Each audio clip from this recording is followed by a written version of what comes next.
Yeva, the biologist, has a real ulterior motive because she needs to fund her mobile lab to study these endlings, these snails that she's trying to save. So it is a romance tour novel, but it's also like twisting the whole thing and turning it on its head, because nobody is really in it to actually find a mate. They keep talking about you will find the one, but nobody's looking for the one. They're all looking for something else. They're all, in a sense, they're all using the romance industry to write their own story, to figure out who it is they are.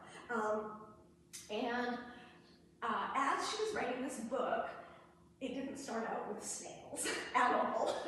It started out with the romance tour. And then Maria Reva, the author, read an article in The Atlantic by a science journalist named Ed Yong, Y-O-N-G. He actually won a Pulitzer Prize for his science journalism. And this novel was about, it was called The Last of Its Kind, and it was about snails going extinct in Hawaii.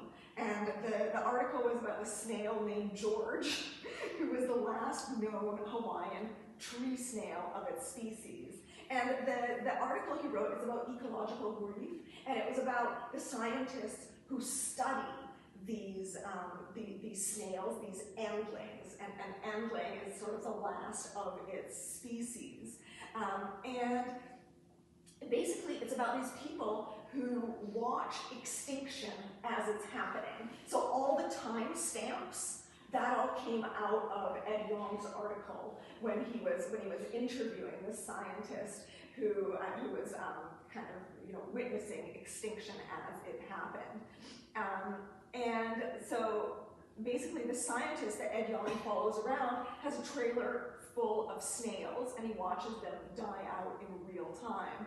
And Maria Reva fell in love with this word, endling. And she said, endling is such a sad and rich word, and writers really like to milk pain for all it's worth. And in a way, the word endling, like we understand what it means, right? But it also has so much emotional depth in it. Like when we just hear the word, when we imagine the last of its species, we can't help but feel both for the species itself that's dying out and for the people watching it die out. And Maria Reva, the author, did consult with a number of scientists about these snails, but ultimately she took a lot of creative license. She invented a bunch of different snails to service the plot. And there's a scene toward the end of the novel when Yeva finds this. She finds Lefty's mate, so she finds this little snail on a tree, and the Russians decide to burn that tree. And the reason like Yeva shouldn't have been climbing a tree. She should have been looking for the snails in a swamp or on the grass. But in terms of her narrative, this was a really dramatic point in the story, and that's why she wanted her to climb up a burning tree, because that kind of matched the climax of her own story. So she took a lot of liberties. But when we think about this book, this novel is full of endlings, so people who are either people or beings who are the last of their species.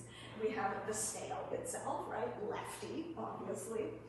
Yeva, in a way, is also an endling, right? She's asexual. She refuses to get married in spite of the fact that she is absolutely beautiful. Her family wants nothing more than for her to meet a mate. She refuses to have children, so in a way, she is also an endling.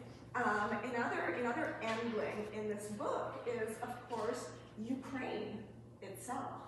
And if you read articles by Ukrainians that are written today, there's a deep fear of extinction that they are really battling with as a people. I mean, they're already afraid that their country is going to disappear, that it's going to be subsumed by Russia. They're afraid of cultural extinction.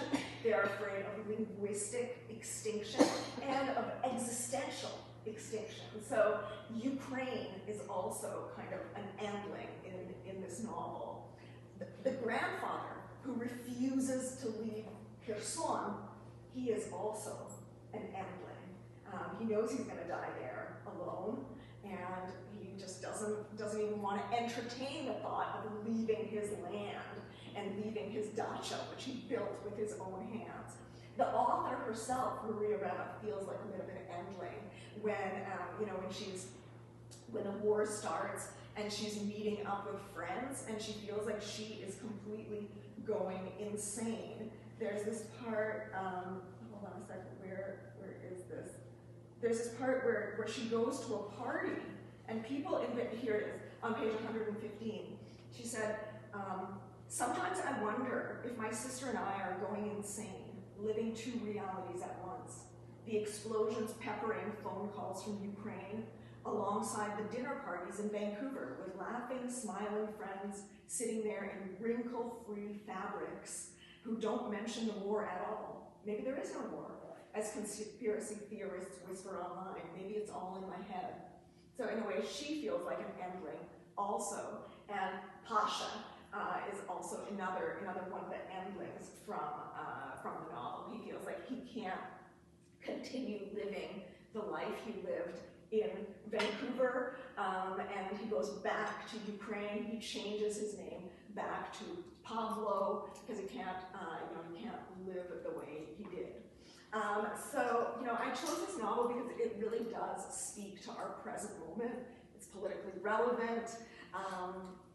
It sheds light on the Ukrainian conflict, on Ukrainians, and it also, as I said in the beginning, it sheds light on watching any kind of disaster and war happen from the safety of our own homes. And it's a novel about the feelings of powerlessness that we feel.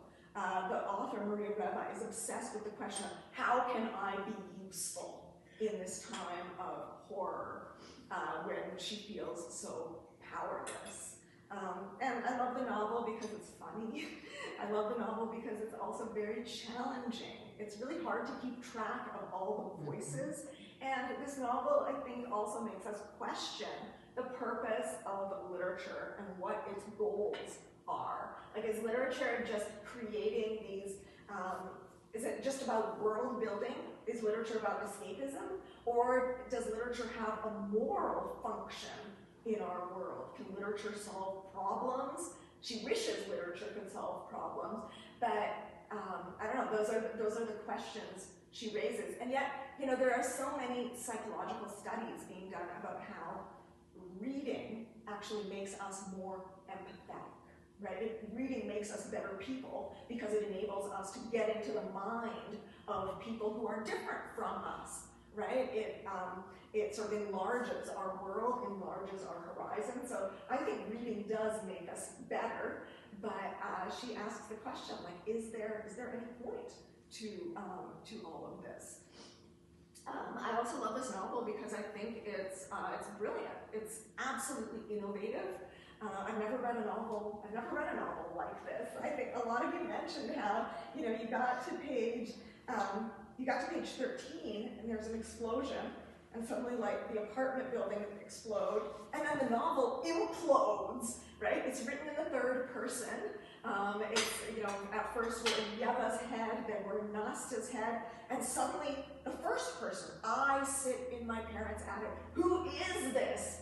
Like, it totally destabilizes us. And she wants it to destabilize us because she wants us as readers to feel what it must be like when your world blows apart, when nothing makes sense anymore, when you are inhabiting this chaos. So, we're lucky we're sitting in this beautiful condo